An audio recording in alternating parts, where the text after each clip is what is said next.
Hello friend, CGPSC handwritten notes के YouTube channel में आप सभी का बहुत बहुत स्वागत है। चलेगा छत्तीसगढ़ शिक्षक भर्ती, सहायक शिक्षक भर्ती, CG टेट जो अभी आपके 23 जून को होने वाला है, उन सभी को विशेष ध्यान रखते हुए आप लोग के लगातार हम लोग प्रैक्टिस सेट आपको यूट्यूब के माध्यम से करा रहे हैं। साथ ही साथ हमारे practice batch, target topic, target based test series के माध्यम से भी आपकी पूरी तैयारी आपको करवाई रहे। ठीक है, तो जिन लोग भी अभी तक हमारे जो शिक्षक भर्ती, सहायक शिक्षक भर्ती, CG TET special target topic wise test series के माध्यम से नहीं जुड़े हैं, उन लोग जल्द से जल्द जुड़ जाइए, क्योंकि आपके लिए एक एक दिन इंपॉर्टेंट है। यहाँ जितना भी पढ़ो यूट्यूब में, उसके बाद अगर आप एक एक टॉपिक के सभी संभावित क्वेश्चन नहीं करेंगे, तब तक आपकी तैयारी अधूरी है। ठीक है, चलेगा। आज हम लोग का प्रैक्टिस सेट नंबर 5वां है। 1 से 4 प्रैक्टिस सेट आपको करवा दिया गया है। ठीक है, ये आज प्रैक्टिस सेट नंबर 5वां है। हिंदी का लिए हैं आज हम लोग। ठीक है, कल बाल विकास का हुआ था, आज हिंदी का लिए हैं। तो आज भी आप लोग का 25-30 क्वेश्चन रहेगा। ठीक है, CG टेट को ध्यान रख के 30 क्वेश्चन डाल दिए हैं। 30 क्वेश्चन आपके कितने सही होते हैं लास्ट में कमेंट करिएगा। आप लोग नाम लिख के अपना कमेंट जरूर डाला करें, ताकि हमको भी पता चले कि आप लोग की स्थिति क्या, उसी लेवल पे क्वेश्चन अगले प्रैक्टिस सेट में हम लोग उठाते हैं। ठीक है, तो इसमें आपका ही बेनिफिट है। आप कमेंट का बताएंगे हमारे इतना सही हुआ करके, तो इस हिसाब से अगला वाला जो प्रैक्टिस सेट रहता है वो डिजाइन किया जाता है। ठीक है, मार्केट में जितने भी प्रैक्टिस सेट हैं उन सभी को हम लोग लेके भी आ गए हैं, ताकि जो भी इंपॉर्टेंट हो आप लोग को यहीं करवा दिया जाए। आप लोग को अलग से वो खरीदना ना पड़े प्रैक्टिस सेट मार्केट से करके।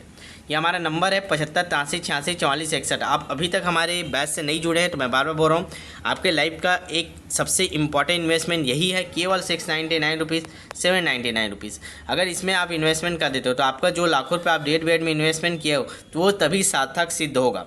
इसमें क्या होता है, आपका जब तक पेपर नहीं होगा उतने तक जितने बार सिलेबस होगा, हर बार सिलेबस में नए क्वेश्चनों के साथ, ठीक है, पुराने क्वेश्चन प्लस नए क्वेश्चनों के साथ प्रैक्टिस होता है ना। ये नहीं किया आपको एक बार सिलेबस, 2 बार सिलेबस में आपको ये नहीं समझना है कि एक बार टेस्ट दे दिए उसी बार बार डालते रहेंगे, वो नहीं रहता। हर बार नए टेस्ट में मतलब टेस्ट में नए क्वेश्चन, हर चरण में नए क्वेश्चन ऐड होंगे ना। ठीक है, पुराने क्वेश्चनों के साथ। तो ये वाला बैच जरूर ज्वाइन कीजिए, 699, 799, 1299, ताकि आप लोग का हर टॉपिक कैसे ही प्रैक्टिस हो। अभी तो ये आपका ओवरऑल एक साथ प्रैक्टिस है, इससे आपका केवल पता चलेगा आप रैंक रिजल्ट क्या है, आपका कैसे परिस्थिति। लेकिन आप पर्टिकुलर उसको सुधार करना चाहते हो तो इससे आप सुधार नहीं कर पाएंगे। ठीक है, अगर आप टॉपिक वाइज प्रैक्टिस करते तब आपको सुधार करने का मौका मिलेगा। मेरे इस टॉपिक में कम नंबर आ रहा है, ठीक है, तो उस टॉपिक को मैं अच्छे से करूँ करके। ठीक है, चलिए शेयर कर दीजिए, फिर स्टार्ट करते हैं। एक बार डेली 9 PM में हो रहा है, कुछ ना कुछ क्लास हम लोग देते हैं। एक क्लास आपका होता ही है, कुछ टॉपिक भी बोलते हैं, थ्योरी भी होता है, थ्योरी भी कराने बोलते हैं, थ्योरी भी कराते हैं, जो आप लोग बोलते हो वो कराते हैं। ठीक है, चलेगा। तो देखते हैं हिंदी भाषा का प्रैक्टिस सेट नंबर 2 है। आज हम लोग देखेंगे 31 से 60 नंबर क्वेश्चन तक के। बताइएगा कितने आपके सही होते हैं। चलिए, पहला क्वेश्चन स्क्रीन पर दिखाई दे रहा होगा। लाइव चैट ऑन कर लीजिएगा, लाइव चैट में आंसर दीजिएगा और लास्ट में कमेंट बताइएगा आपके कितने क्वेश्चन सही हुए। चलिए, 31 क्वेश्चन नंबर, रसिक प्रिया किसकी कृति है? ठीक है, बताइएगा। केशवदास के, सेनापति का, प्रसाद का, निराला का। पढ़े हैं क्या? नहीं पढ़े होंगे तो ध्यान से देखिएगा। रसिक प्रिया किसका है? तो रसिक प्रिया किसका है, जल्दी तो कमेंट करेंगे। 31 का कितना क्या होगा? बिल्कुल ए, केशवदास का। याद रखेंगे, रसिक प्रिया किसकी कृति है? केशवदास का है। चलिए अगला क्वेश्चन देखते हैं। मानस के हंस, 2-3 रचनाकार हम लोग डाल ही रहे हैं, 2-3 रचनाकार आपको याद होने चाहिए। ठीक है, मानस के हंस के रचनाकार कौन है? अमृत राय, अमृत लाल नागर, महादेवी वर्मा, दिनकर। चलिए 32 का बताइए आंसर। मानस के हंस, इस रचना के रचनाकार कौन है? तो कौन है? मानस के हंस के अमृत लाल नागर। याद रखेंगे, ऑप्शन नंबर 20 इसका सही आंसर है। अगला, सांप तुम सभ्य तो नहीं, किस कविता किसकी है? सांप तुम सभ्य तो नहीं, ये कविता किसकी है? रघुवीर सहाय, सर्वोदर दयाल, मुक्तिबोध, अज्ञे।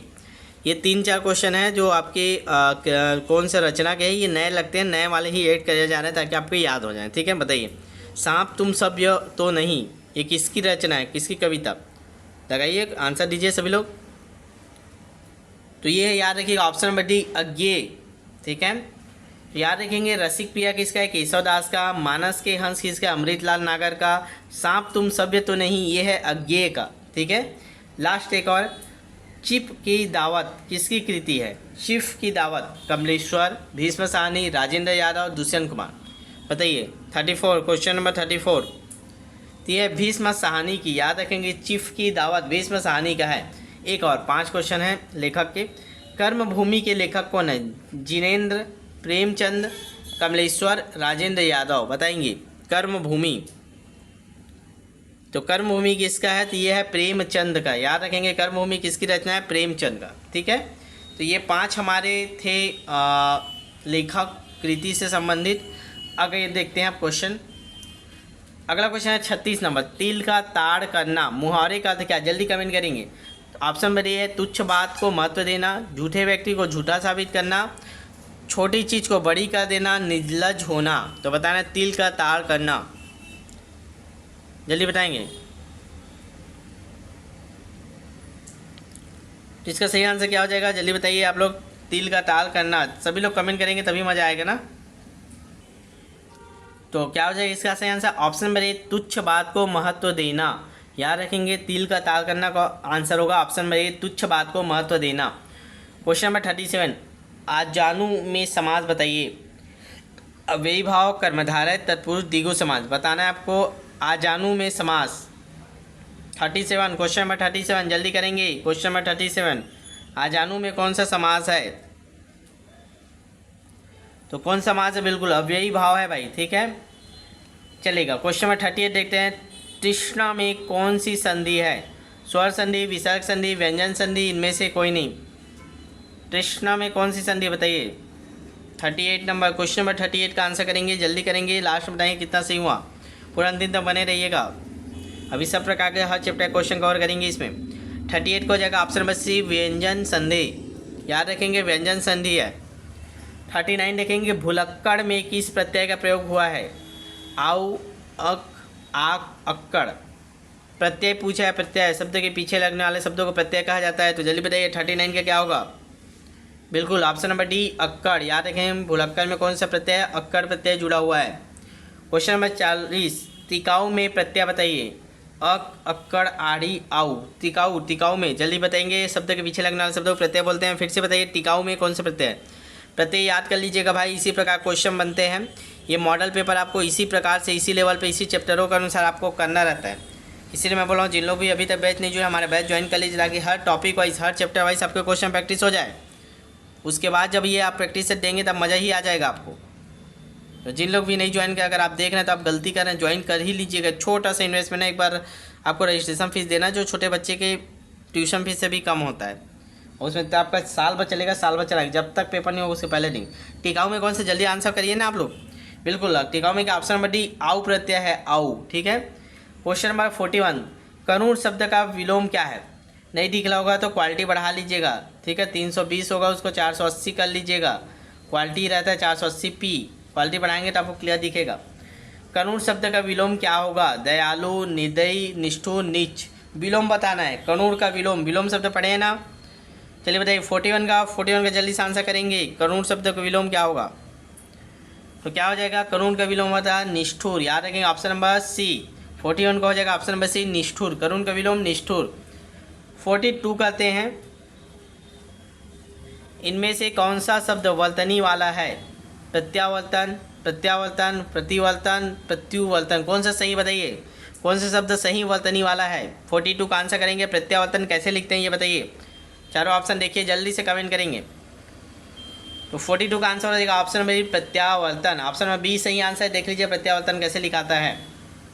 क्वेश्चन नंबर 43, अनूठा किसका पर्यायवाची है? वृद्धा का, युवती का, कुमारी का, प्रौढ़ का।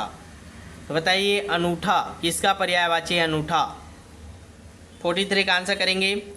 बिल्कुल अनूठा मतलब होता है कुमारी। ऑप्शन नंबर सी इसका सही आंसर है।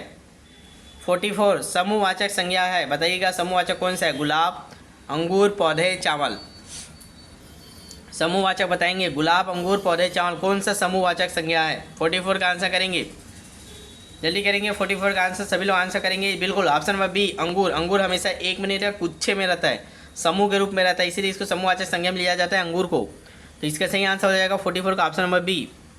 45 सही वर्तनी फिर से बताना है। निवृत्ति, निवृत्ति, निवृत्ति, निवृत्ति। निवृत्ति कैसे लिखता है ये बताना है आपको। 45 नंबर निवृत्ति कैसे लिखना है, सही वर्तनी बताइए। ऐसे ही आता है क्वेश्चन वर्तनी वाले, ठीक है। चलिए 45 का क्या हो जाएगा? ऑप्शन नंबर ए निवृत्ति ऐसे लिखते हैं, देख लीजिएगा। ऑप्शन नंबर ए सही आंसर निवृत्ति, ठीक है, निवृत्ति। ध्यान दीजिएगा ऐसे लिखते हैं। एक सही वर्तनी का क्वेश्चन आता है, इसको अच्छे से कीजिएगा। जितना आपके बुक में दिया होगा प्रैक्टिस कर लीजिएगा, और हमारे टेस्ट बैच में जितने करवाएंगे वो इंपॉर्टेंट है। 46 निम्नलिखित में मातृभाषा शिक्षण का सिद्धांत नहीं है। आवृत्ति का सिद्धांत, पुनर्बलन का सिद्धांत, चिंतन मनन का सिद्धांत, नियोजन का सिद्धांत, कौन सा मातृभाषा शिक्षण का नहीं है? मातृभाषा में जिस विषय को आप सिखाते हैं, मातृभाषा सीखते समय इनमें से क्या करने की जरूरत नहीं पड़ता। 46 से बताएंगे। निम्नलिखित में मातृभाषा शिक्षण का सिद्धांत नहीं। देखा, आवृत्ति का सिद्धांत है, पुनर्बलन भी, नियोजन भी। ये ऑप्शन नंबर सी नहीं है। मनन चिंतन, चिंतन मनन का सिद्धांत ये नहीं है। मातृभाषा शिक्षा का सिद्धांत कौन सा नहीं है? तो मनन चिंतन का सिद्धांत ये नहीं है, याद रखेंगे। ऑप्शन नंबर सी इसका आंसर है। 47 आते हैं, ध्यान से देखिएगा, क्वेश्चन छोटा दिख रहा होगा ना। मातृभाषा हिंदी शिक्षक में विस्तृत ज्ञान से अभिप्राय क्या है? भाषा के तत्वों का ज्ञान, जो हिंदी पढ़ाने वाला रहता है उसके बारे में बात करें। भाषा के तत्वों का ज्ञान होना चाहिए उसमें, हिंदी साहित्य का ज्ञान, विषय में रुचि और लगन, ये सभी बताएंगे क्या होनी चाहिए मातृभाषा हिंदी शिक्षक के में। 47 का आंसर करेंगे फास्ट, बिल्कुल ऑप्शन नंबर डी, ये सभी आएंगे। उनमें भाषा के तत्वों का ज्ञान भी होना चाहिए, हिंदी साहित्य का ज्ञान भी होना चाहिए, विषय में रुचि और लगन भी होना चाहिए। तो ऑप्शन नंबर डी ये सभी आएंगे। क्वेश्चन नंबर 48, प्राथमिक स्तर पर बच्चों की भाषा शिक्षा के संदर्भ में निम्नलिखित में कौन सा कथन असत्य बोला? जहाँ असत्य बोलता है आप गोला लगा दिए, निगेटिव खोजना है हमको। सुधार के नाम पर की जाने वाली टिप्पणी व निरर्थक अभ्यास से बच्चे अरुचि उत्पन्न होते हैं, सही है ये तो। बच्चे समृद्ध भाषा परिवेश से सहज व स्वतः रूप से भाषा में परिमार्जन कर लेते हैं। बच्चे भाषा की जटिल और समृद्ध संरचनाओं के साथ विद्यालय आते हैं। बच्चों की भाषा संकल्पनाओं और विद्यालय में प्रचलित भाषा परिवेश में विरोधाभासी भाषा सीखने में सहायक होता है। इनमें कौन सा गलत है, कौन सा निगेटिव है, उसको बताइए। 48 का जल्दी कमेंट करिए। तो देखिए इसका आंसर आएगा ऑप्शन नंबर डी, ये गलत है भैया। बच्चों की भाषा संकल्पना, जो बच्चों की भाषा संकल्पनाओं और विद्यालय में प्रचलित भाषा परिवेश में विरोधाभास, नहीं गलत बात है। विरोधाभासी भाषा सीखने में नहीं, विरोधाभास नहीं होना चाहिए, एक रूपता होनी चाहिए। मातृभाषा में इसीलिए तो सिखाने बोलते हैं जी, ताकि जो उनके घर की भाषा है, विद्यालय की भाषा, दोनों एक होकर के मातृभाषा का प्रयोग करने बोले, विरोधाभास नहीं। तो इसका सही आंसर हो जाएगा ऑप्शन नंबर डी, ये निगेटिव इसलिए गलत है। 49 देखेंगे, हिंदी शिक्षण की दृष्टि से निम्न में से कौन सी पद्धति छोटी कक्षाओं की अपेक्षा बड़ी कक्षाओं के लिए अधिक उपयोगी है? प्रोजेक्ट विधि, डाल्टन विधि, मॉन्टेसरी विधि, किंडरगार्टन विधि। तो देखिए इसमें दो ऑप्शन मॉन्टेसरी, किंडरगार्टन ऐसे कट जाएगा क्योंकि छोटे बच्चों के लिए है और हमको पूछा है बड़े बच्चों के लिए पूछा है। तो बताइए इन दोनों में से प्रोजेक्ट विधि, डाल्टन विधि में कौन सा ज़्यादा उपयुक्त है बड़े बच्चों के लिए? 49 का आंसर करेंगे जल्दी से। तो क्या हो जाएगा? प्रोजेक्ट विधि। ये दिया भी जाता है आपको, 6ठी 7ठी 8वीं में चालू हो जाता है प्रोजेक्ट देना, 9वीं से देते हैं ना। प्रोजेक्ट विधि थी, प्रोजेक्ट फाइल में बना के लाने बोलते हैं, तो ये आपके बड़े बच्चों के लिए ज़्यादा उपयोगी project Vidhi. Option number A इसका सही आंसर है। चलिए आगे बढ़ते हैं, क्वेश्चन नंबर 50 देखेंगे। चलिए क्वेश्चन नंबर 50 देखेंगे ना। अक्षरबोध प्रणाली, प्राचीन प्रणाली से छात्रों का क्या होता है? वाक्यों का क्रमबद्ध ज्ञान होता है, विवरण दोष नहीं आ पाते, उच्चारण शुद्ध होता है, ये सभी। तो आपको बताना है जो अक्षरबोध प्रणाली है प्राचीन काल में जो चलता था उससे क्या होता है। क्वेश्चन नंबर 50 जल्दी आंसर करेंगे क्वेश्चन नंबर 50 का।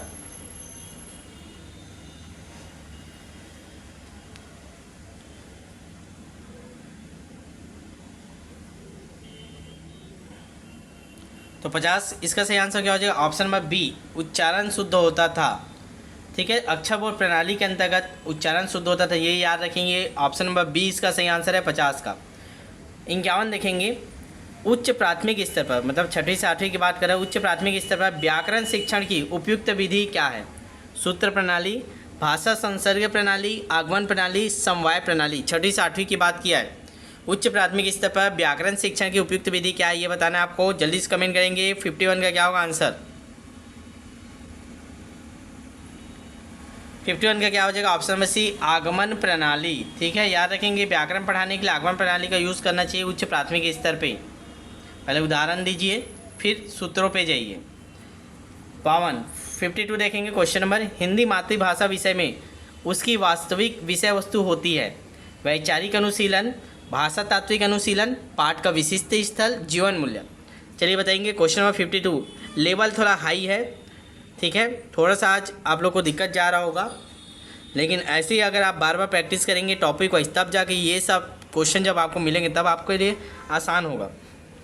जिन लोग भी नहीं जुड़े अभी तक बैच से जुड़ जाइएगा, अभी भी समय है, एकदम सही समय है, अभी कोई लेट नहीं हुए हैं, कुछ चीज़ नहीं छूटेगा आपको। जल्दी बताएंगे 52 ऑप्शन नंबर बी, भाषा तात्विक अनुशीलन। याद रखेंगे हिंदी मातृभाषा विषय में उसकी वास्तविक विषय वस्तु होती है भाषा तात्विक अनुशीलन। ऑप्शन नंबर 20 का सही आंसर है।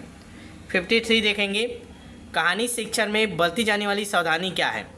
कथा वस्तु बालकों के इस तरह अनुकूल हो, कथा वस्तु में भयानक और विभत्स दृश्य न हो, उसमें गतिशीलता और क्रमबद्धता हो, ये सभी। चलिए बताइए, कहानी शिक्षण में बरती जाने वाली सावधानी क्या है? 53 का आंसर करेंगे। तो देखिएगा, कहानी अगर आप बच्चों को सुनाते हो तो उनमें ये सभी होना चाहिए। ऑप्शन नंबर डी से सही आंसर है। उनके स्तर के अनुकूल होना चाहिए, एकदम भयानक और विभत्स ना होना चाहिए जिससे बच्चे डरे नहीं, गतिशीलता और क्रमबद्धता होनी चाहिए। तो ये हो जाएगा आपका 53। कहानी शिक्षण को में क्या सावधानी बरतनी चाहिए? तो ऑप्शन नंबर डी इसका सही आंसर है। 54 देखेंगे, एक भाषा शिक्षक के रूप में सबसे बड़ी चुनौती क्या है? अगर आपको भाषा का शिक्षक बना दिया जाता है तो क्या चुनौती आएगी? बहुभाषी कक्षा के शिक्षण के लिए उचित रणनीतियाँ तय करना, बच्चों की भाषा को संचार साधनों के प्रभाव से मुक्त रखना, बच्चों को ये भाषा सीखने के महत्व को से परिचित कराना, भाषा संसाधनों का अभाव। मेन क्या सबसे बड़ी चुनौती क्या आपको दिखाई देगी अगर आप भाषा शिक्षक के रूप में चले जाते हैं किसी क्लास को पढ़ाने के लिए? बताइएगा। 54 का आंसर करेंगे सभी लोग। तो देखिए, मेन रणनीति क्या होता है, आपको विधि, शिक्षण विधि का चयन करना, किस रणनीति से पढ़ाना, ये मेन रहता है। तो बहुभाषी कक्षा में अगर बहुत अलग अलग भाषा वाले बच्चे हैं, अब आपको वहाँ पे चुनना पड़ेगा मैं किस रणनीति से पढ़ाऊँ कि तब सबको कवर कर पाऊँ। तो ऑप्शन नंबर ए इसका सही आंसर। ये सबसे बड़ी चुनौती है, बहुभाषी कक्षा के शिक्षण के लिए उचित रणनीतियाँ तय करना। ठीक है, चलेगा। आगे देखते हैं 55, नैदानिक तथा उपचारात्मक शिक्षण। ठीक है, जो रिमेडियल टीचिंग चलता है ना, उसी से रिलेटेड है। नैदानिक तथा उपचारात्मक शिक्षण की प्रक्रिया कब तक चलती रहनी चाहिए? जब तक छात्र चाहें, जब तक विद्यालय में समय मिले, जब तक अध्यापक चाहें, जब तक छात्रों की कमजोरी दूर ना हो। तो नैदानिक और उपचारात्मक शिक्षा कब तक देनी चाहिए? जल्दी बताएंगे। 55 का आंसर करेंगे। बढ़िया इजी क्वेश्चन है, जल्दी जल्दी करेंगे। तो क्या हो जाएगा 55 का? ऑप्शन नंबर डी, जब तक छात्रों की कमजोरी दूर ना हो तब तक रिमेडियल टीचिंग, उपचारात्मक शिक्षा चलनी चाहिए। ठीक है। 56 देखेंगे, निम्न में गृह कार्य की क्या उपयोगिता है? क्यों बच्चों को होमवर्क दिया जाता है? क्या उसके बेनिफिट है? क्या होता है उससे? स्वाध्याय करने का अभ्यास होता है, अतिरिक्त समय का सदुपयोग होता है, स्वचिंतन मनन करने की शक्ति का विकास होता है, ये सभी। तो बताना है होमवर्क गृह कार्य की क्या उपयोगिता है। 56 का आंसर करेंगे। देखिए, इसका सही आंसर लिएगा ऑप्शन नंबर डी, क्योंकि ये भी सही है। स्वाध्याय करने का अभ्यास होता है, खुद से पढ़ कर अभ्यास करते हैं, स्वचिंतन मनन करने का विकास होता है, ये दोनों तो एक्चुअल सही है 100%। ठीक है, ये थोड़ा सा निगेटिव में आता है, अतिरिक्त समय का सदुपयोग होता है, ऐसा नहीं रहता, लेकिन आप इस दोनों सही हैं, हालांकि इसे इसको भी सही माना जाता है, इसीलिए इसका आंसर होगा ऑप्शन नंबर डी, ये सभी। ठीक है, चलेगा। आगे देखते हैं 57, निम्नलिखित में कौन सी व्याकरण शिक्षण की प्राचीन और परंपरागत शिक्षण विधि है? व्याकरण पढ़ाने की सबसे प्राचीन और परंपरागत शिक्षण विधि कौन सा है? निगमन विधि, आगमन विधि, भाषा संसर्ग विधि, प्रयोग विधि या प्रयोग प्रणाली? तो बताना है व्याकरण शिक्षण की प्राचीन और परंपरागत विधि। तो देखिए, प्राचीन और परंपरागत विधि कौन क्या चलते आ रहा है? तो सीधा आप बताते हो, इंग्लिश पढ़ाते तो भी आप क्या पढ़ते? पहले वो बता, subject plus verb first form plus ING plus ये। अब उसको फिर उदाहरण बताओ, तो ये कौन सी विधि है? निगमन विधि, यही चलते आ रहा है प्राचीन काल से, और परंपरागत विधि यही है। पहले सूत्र बता देते हैं, फिर उदाहरण देते हैं। तो ये निगमन विधि पहले ज़माने से चलते आ रहा है। ठीक है, तो ऑप्शन हो जाएगा ऑप्शन नंबर ए, निगमन विधि। 58, भाषा शिक्षा के दौरान छात्र शुद्धतापूर्वक तभी लिख सकते हैं जब अपनी त्रुटियों का ज्ञान हो, जब त्रुटियों के से अभिभावकों को परिचित कराया जाए, जब छात्रों को दंडित किया जाए, जब शिक्षक उन त्रुटियों को सुधारने दे। तो भाषा शिक्षा के दौरान छात्र शुद्धतापूर्वक तभी लिख सकते हैं जब, क्या बताइएगा? चारों ऑप्शन आपके सामने, 58 का आंसर करेंगे। तो क्या हो जाएगा? जब अपनी त्रुटियों का ज्ञान हो।